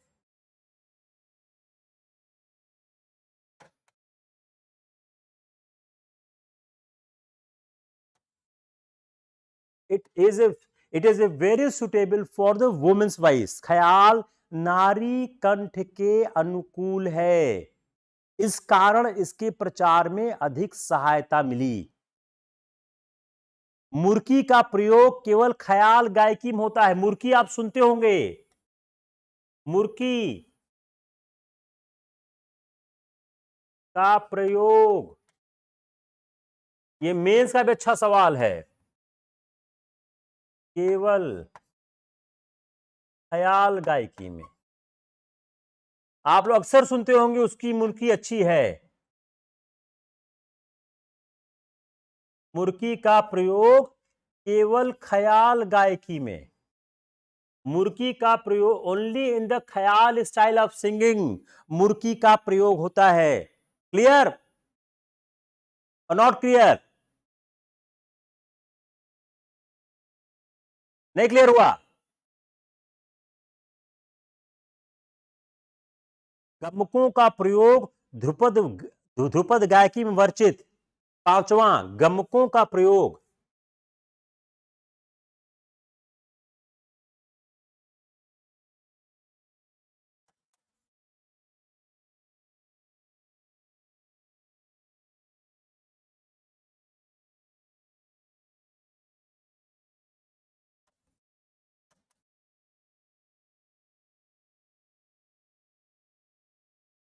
गमकों का प्रयोग अगर हम देखें तो जो जो गमक, अब गमक क्या होता है? गमक के प्रकारों में है गिटकारी, जमजमा, खटका तथा मुर्की। तो मुर्की मैंने अलग किया जानबूझ के ताकि मुर्की ही आएगा। अब देखिए गमक होता क्या है। जो एक गमक होता है गिटकारी, जमजमा, खटका, मुर्की, ये गायन का एक स्वर होता है, स्टाइल होती है। तो जो गमकों का प्रयोग है ध्रुपद गायकी में वर्जित। अब मैंने मुर्की का अलग क्यों लिखा? जो गमक के जो 4-5 पार्ट है, मुर्की सबसे ज्यादा लोकप्रिय है। तो मुर्की का प्रयोग केवल ख्याल गायकी में होता है। उल्टा बोल सकते हैं, मुर्की का प्रयोग ध्रुपद गायन में वर्जित है। अब मुर्की जो है गमक का एक भाग है, तो गमकों का प्रयोग ध्रुपद में वर्जित माना जाता है। बड़ा ख्याल, छोटा ख्याल क्या होता है? अगला सवाल।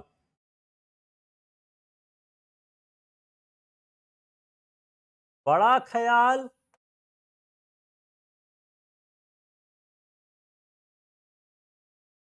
और छोटा ख्याल क्या होता है? बड़ा ख्याल और छोटा ख्याल क्या होता है? व्हाट इज ए बड़ा ख्याल एंड छोटा ख्याल? बड़ा ख्याल और छोटा ख्याल, तो बड़ा ख्याल और छोटा ख्याल क्या होता है? अगर हम इसको समझने की कोशिश करें तो बड़े ख्याल की लय धीमी होती है, छोटे ख्याल की मध्यम और तीव्र। तो बड़े ख्याल की लय धीमी, उल्टा,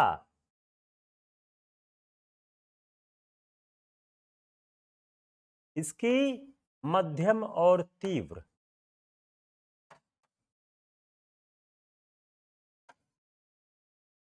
मजा आ रहा है नहीं आ रहा है? बड़ा ख्याल और छोटा ख्याल। बड़ा ख्याल की लय धीमी होती है और छोटे ख्याल की मध्यम और तीव्र। अब जो 18 सेंचुरी था उसके स्टार्टिंग में ख्याल गायन शैली के साथ सितार का आविष्कार हो गया और सितार वाद्य के जो आविष्कारक थे अमीर सॉरी सॉरी खुसरो खां, उन्होंने बहुत महत्वपूर्ण काम किया।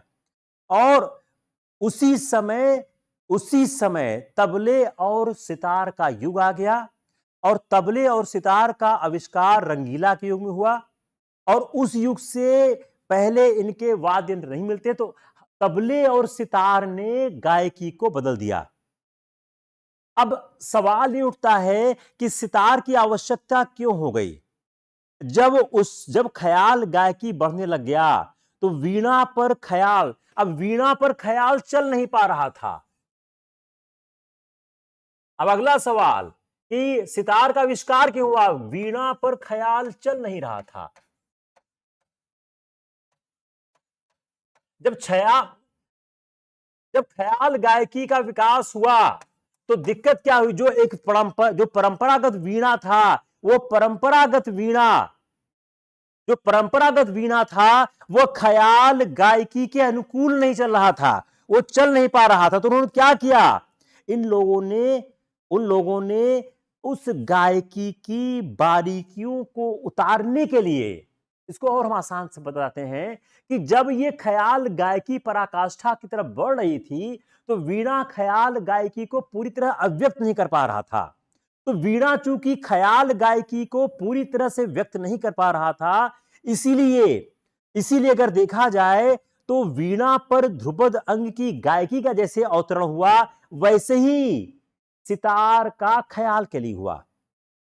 जैसे ही ध्रुपद का स्थान ख्याल ने लिया, जैसे ही ध्रुपद को ख्याल ने रिप्लेस किया, वैसे इस बात की आवश्यकता महसूस होने लगी कि कोई ऐसा वाद्य आना चाहिए जो ख्याल गायकी को अव्यक्त करे। इस बात को ध्यान रखते हुए सितार का आविष्कार हुआ। अब इसमें जो ताने हैं, तोड़े हैं, उसको इस काम किया जाने लगा। तो अगर हम देखें तो क्या कह सकते हैं? एक और सवाल अच्छा सा हो गया। ध्रुपद के साथ वीणा तो ख्याल के साथ सितार। अगला सवाल, हम सितार का आविष्कार क्यों किया गया? क्योंकि वीणा जो है वह ध्रुपद के साथ जा रहा था और ख्याल को पूरी तरह से अव्यक्त नहीं कर पा रहा था। इसके कारण सितार का आविष्कार हुआ।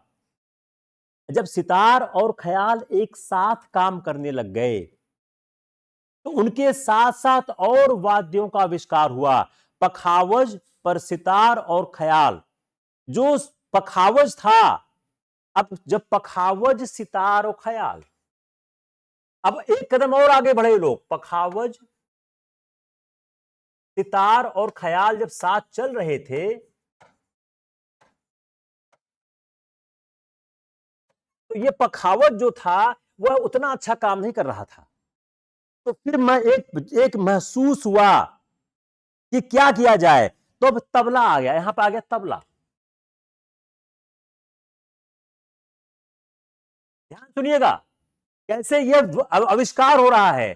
तो जब वीणा को रिप्लेस करके सितार लाया गया, अब क्या चला था? पखावज, सितार, ख्याल। लेकिन ख्याल की जो बारीकियां थी, जो मधुरता थी, वो पखावज नहीं ला पा रहा था। पखावज सितार के साथ जा नहीं पा रहा था। तो तबले की अपनी जो विशेषता थी, उस कारण वह इस शैली के लिए उपयुक्त लगा और पखावज तबला आ गया। तो सितार के आविष्कार के बाद जब सितार का आविष्कार हो गया तो उसको बजाने की कई शैलियों का जन्म हुआ। मजीद खां की वादन शैली का नाम मजीद खानी मजीद खानी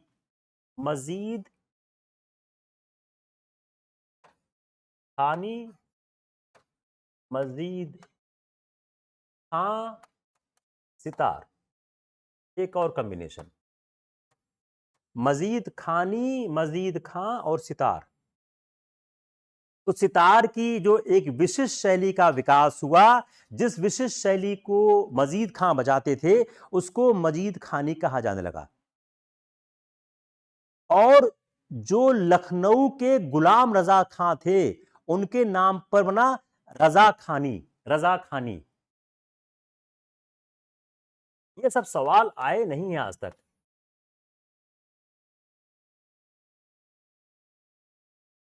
ये सब सवाल आए नहीं है, इसलिए मुझे लगता है आज नहीं तो कल आएंगे। जब यूपीएससी क्वेश्चन को टफ करेगी तो कहां से करेगी। अब देखिए मजीद खानी की विशेषता क्या थी। धीमी लय में बजाने के साथ साथ उसमें बड़े ख्याल के आधार पर बढ़त व जोड़ करना। तो अगर हम मजीद खानी के बजाने की स्टाइल को देखें, धीमी लय, मेरे ख्याल से यहीं से आप पकड़ लोगे आंसर। जैसे आपको इजी नोट्स, धीमी लय, तो अगर हम मजीद खां की स्टाइल को देखें तो उसमें क्या था, धीमी खय से के साथ ख्याल के आधार को बढ़ाना घटाना, ख्याल आधार बढ़ाना घटाना।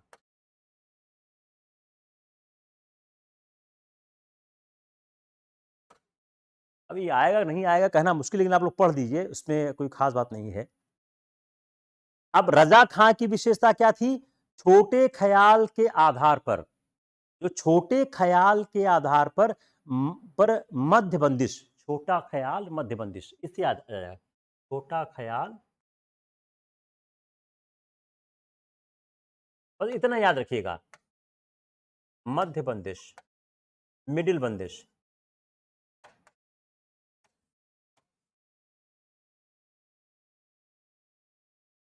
तो हम फर्क क्या कर रहे हैं, मजीद खां में रजा खां में फर्क कर रहे हैं, मजीद खानी रजा खानी में फर्क कर रहे हैं। मजीद खानी का विशेषता क्या था, धीमी लय में बजाने के साथ साथ उसमें बड़ा ख्याल, इसमें बड़ा ख्याल, इसमें है बड़ा ख्याल, इसमें है छोटा ख्याल। या आप यहां पकड़िएगा। तो धीमी लय में साथ साथ बड़े ख्याल के आधार पर वो ऊपर नीचे करते थे। रजा खानी की क्या थी, छोटे ख्याल पर मध्यम बंदिश। दूसरी विशेषता क्या थी, मेरे ख्याल से एक इससे आप लोग पकड़ लोगे और ज्यादा जरूरत नहीं है। अब थोड़ा दक्षिण के 3-4 बात कर लेते हैं। दक्षिण के जो संगीत को देखें तो उसमें जो विजयनगर के शासक थे, सदाशिव राय के मंत्री राम राम कहते हैं राम माते, उनका नाम महत्वपूर्ण है। और स्वरमेल कला निधि की उन्होंने की रचना। मेरे ख्याल से इतना सफिशिएंट है आपके लिए, ज्यादा जरूरत नहीं है। सोमनाथ राग विबोध, आप याद कर लीजिएगा, सोमनाथ ने लिखा था राग विबोध।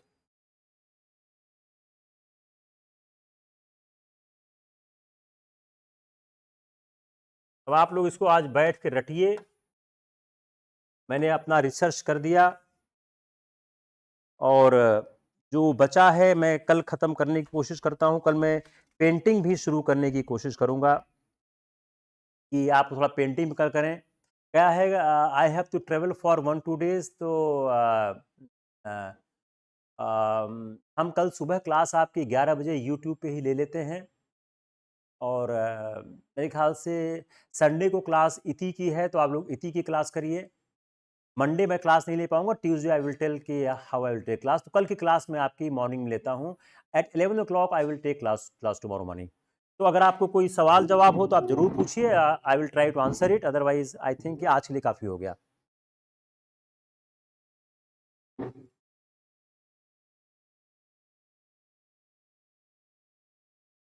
जो कल्चर का देखो बालकृष्ण, दो चीजें हैं।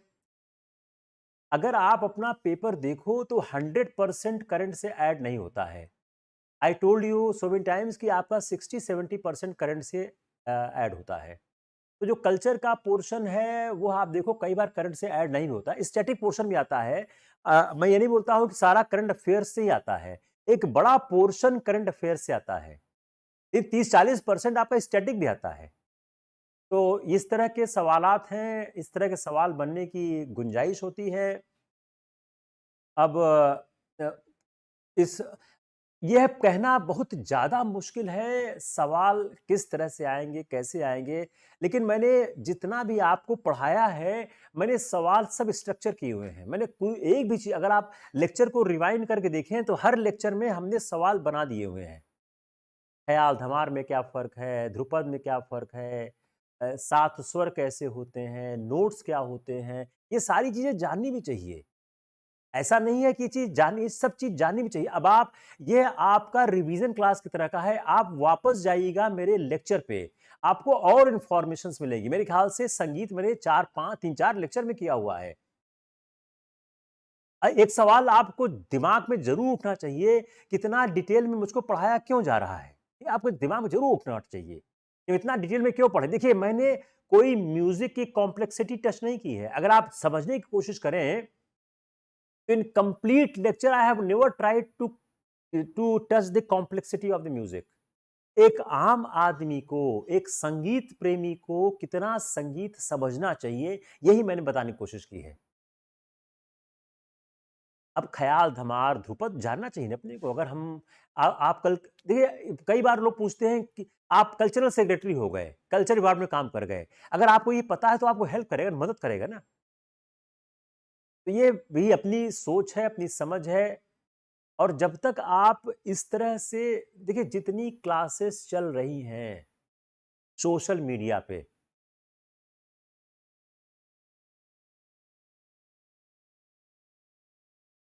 संदीप, हिस्ट्री में परफ़ॉर्म करना बहुत मुश्किल हो चुका है।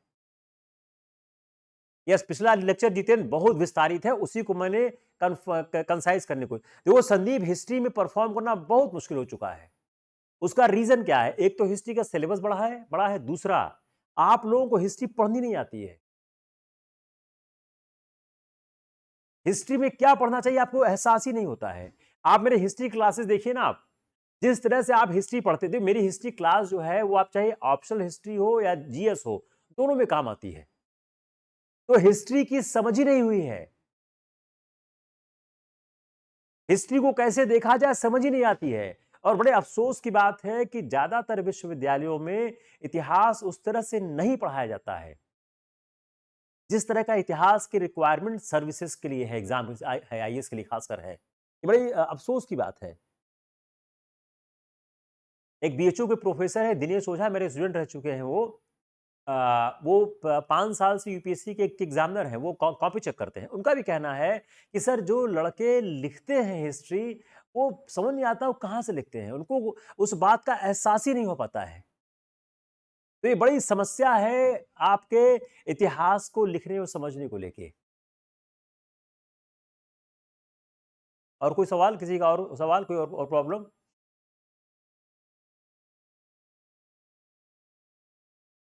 सवाल नहीं कोई? यस संदीप, आप अगर रेगुलर अटेंड कर, आई नो, मैं जितने लोग रेगुलर अटेंड करते हो सबको पता चल जाता है। मैंने पहले बताया कि एक मेरी एचआर टीम है, वह लगातार देखती रहती है कौन क्लास अटेंड किया, कौन क्लास बीच से छोड़ा। तो अपने को एक एक आदमी का पता है कि कौन आदमी अटेंड करता है, कौन नहीं करता। इसीलिए मैं कभी नहीं कहता आप क्लास अटेंड करो ना अटेंड करो, आपकी इच्छा है मत अटेंड करो, नहीं करोगे तो हमको क्या दे दोगे? सुशील, किसका सोर्स पूछ रहे हो? Source material of my lecture, AL Basham, Upendra Singh, Chopdapuri Das, Harishchandra Verma, Uday Narayan Rai, कितनी किताब बताऊं मैं? बालकृष्ण का क्या सवाल है? बालकृष्ण सर, आपने ध्रुपद में ब्रिज भाषा का इस्तेमाल होने बताया, जबकि नितिन सिंघानिया में संस्कृत भाषा, वो उन्होंने गलत लिखा है। मैंने साफ साफ बताया कि ये ब्रिज भाषा, ये ब्रिज के आसपास का सारा कार्यक्रम था, ऐसे ब्रिज भाषा है। नितिन सिंघानिया ने गलत लिखा हुआ है। ओम सुशील, यू गॉट योर आंसर। मैं बिल्कुल एडवाइज नहीं करूंगा आप इन सारी किताबों को पढ़ें। मैं जिन किताबों को नाम बता रहा हूं, एएल बाशम, आप सिर्फ एएल बाशम पढ़ें बस, और कुछ मत पढ़ें। एएल बाशम, चोपड़ापुरी दास, हरिश्चंद्र वर्मा, उपेंद्र सिंह, आप पढ़ेंगे तो आप पढ़ते रहेंगे। आपको अब जितना मैंने लेक्चर ले लिया, उसके बाद उस किताब में कुछ नहीं है। आप मेरे पिछले लेक्चर सुनिए, उसके बाद उस किताब में कुछ बचा नहीं है जो आपको जानने की जरूरत है। मैं हमेशा बोलता हूं, व्हाट टू रीड से ज्यादा important what not to read. अगर आप सारी किताबें पढ़ने लगेंगे तो आप फिर एक सवाल आएगा, इससे ज्यादा सवाल नहीं आएगा। उसी सवाल के लिए आपने पूरा समय खराब कर दिया। म्यूजिक से एक सवाल का कोटा है बस, उससे ज्यादा का कोई कोटा नहीं है। अब एक सवाल क्या है, अब हमें इतना डिटेल हम पढ़ाते क्यों हैं कि एक सवाल क्या है अपने को पता ही नहीं है। तो अपने को एक एक सवाल सही करना है ना।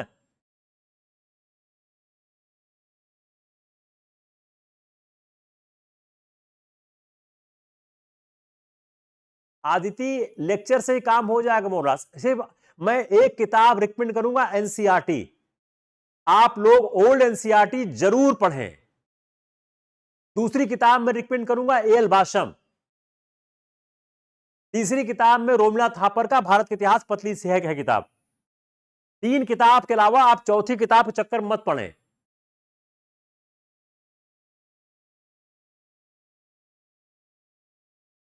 पॉलिटी में आप सिर्फ पढ़ें लक्ष्मीकांत, डीडी बसु, उतने में आप काम हो जाएगा।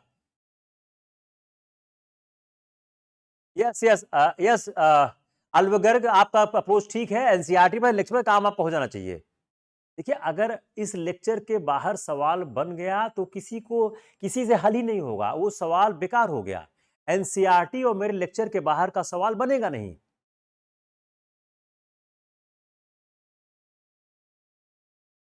पूजा क्या है ना, जो मैं बुक्स का नाम बता रहा हूं, उन बुक्स को समझने के लिए भी समय चाहिए।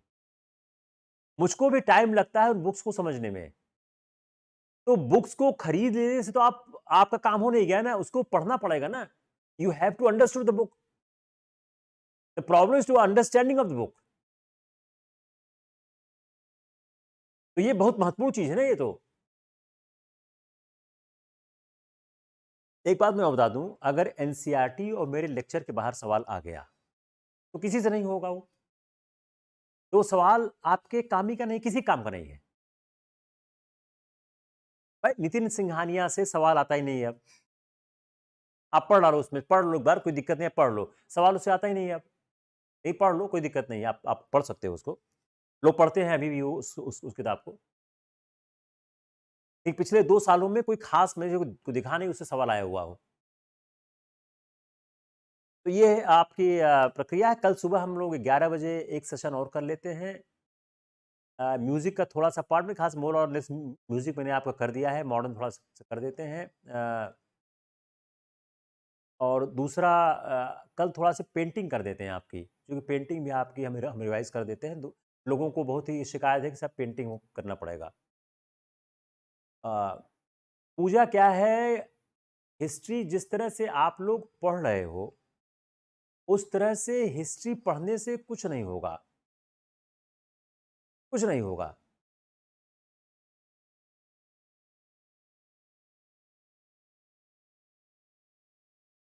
दोनों से नोट्स बनाते हो मतलब?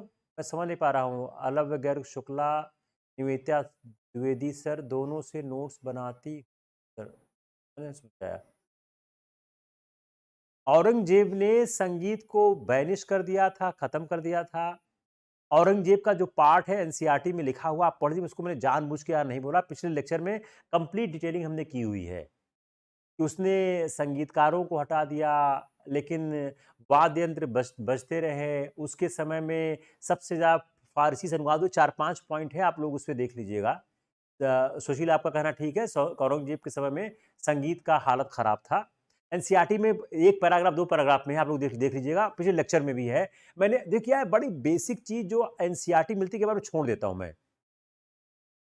यस यस, सेम चीज सुशील मैं कह रहा हूं कि उसने कोड से म्यूजिक को हटा दिया था, लेकिन वाद्य यंत्र का काम उसे चलने दिया था। वाद्य यंत्र बजते थे। औरंगजेब खुद एक अच्छा वीणा बजाता था। देखिए, अब कई तरह के उस मामलों को सिंप्लीफाई करके देखने की जरूरत है। तो जो सुशील ने लिखा, ठीक लिखा हुआ है कि उसने अपने दरबार से संगीतकारों को बहिष्कृत कर दिया। मैंने ये भी लिख दिया था, ये भी बता दिया जो जो एनसीईआरटी में नहीं है, कि उसने अपने दरबार से संगीत हटाया क्यों। I also detail this fact also, क्यों उसने हटाया। वही सवाल आएगा। सवाल, एक बात आप बहुत ही संजीदगी समझ लीजिए कि आपके पेपर का 25% के बियॉन्ड 75% सवाल है, ये हाई एप्लीकेशन का आता है। आपका 100 सवाल आता है, उसमें तकरीबन 15 सवाल ऐसा है जो किसी को नहीं आता। सतीश चंद्रा ने एनसीईआरटी भी लिखी है। देखिए, आपके 100 सवाल में 15 सवाल ऐसे जो किसी को नहीं आते हैं, तो उस सवाल का कोई मतलब नहीं है। पेपर 85 सवाल में चेक होता है।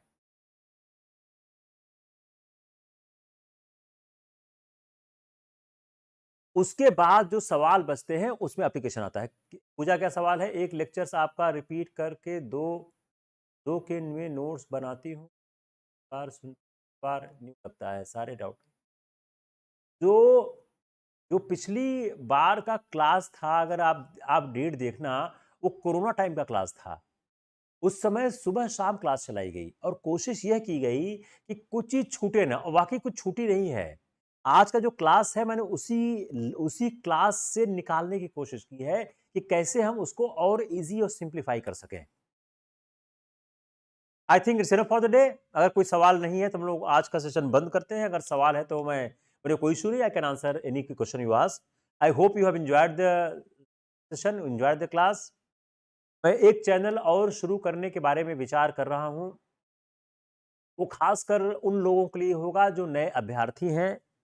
उसमें हिस्ट्री, पॉलिटी और इंटरनेशनल रिलेशन, 3 चीज़ों को मैं लेके आने की कोशिश कर रहा हूँ, ताकि जो नए बच्चे स्टार्ट कर रहे हैं तैयारी करना, उनको मैं बेसिक से स्टार्ट करूँ, कैसे आप लेके आगे चलो। तो यह एक सोच चल रही है। एक सोशल मीडिया मैनेजर्स को मैंने अपॉइंट किया है, वो इसमें काम कर रहा है। Very soon I will try to see how this can be handled for the new aspirant. Take care, will see you tomorrow 11, कल सुबह 11 बजे हम आपका क्लास लेंगे। 1 घंटे का क्लास लेंगे, हम उसमें पेंटिंग करने की कोशिश करते हैं कल। Take care.